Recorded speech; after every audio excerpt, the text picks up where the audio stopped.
দেখো সকাল সকাল ফোন করে বান্ধবী আমার বললো যে বন্ধু একটু যাবি আমার সাথে। আমি বললাম হ্যাঁ যাব।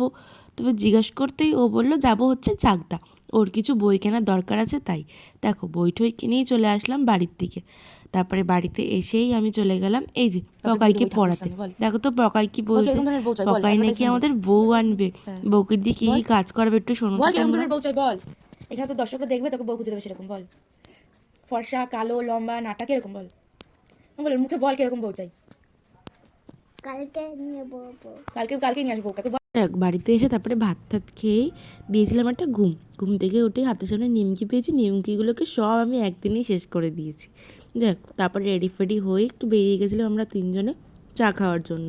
এই যে আমরা তিন মূর্তি। আর গত 3-4 দিন ধরে এত পরিমাণে বাইরে ঠান্ডা যে সকাল 11টা-12টা বাজলে মনে হয় কুয়াশা সরতেই চায় না। যাই হোক তারপরে চলে গেলাম আমাদের নেমন্তন্ন বাড়িতে। আর মাকে দেখে মনটা মনে হয় পুরো জুড়িয়ে গেল। তারপরে আর বেশি দেরি না করে বসে পড়লাম খেতে। ফার্স্টে ছিল পনির পাসিন্দা, কচুরি, ডাল, তারপরে চলে আসলো পোলাও আর আলুর দম। পোলাও আলুর দমটা কিন্তু হেব্বি হয়েছিল। তারপরে চলে আসলো চাটনি, পাঁপড়, মিষ্টি। তো আজকে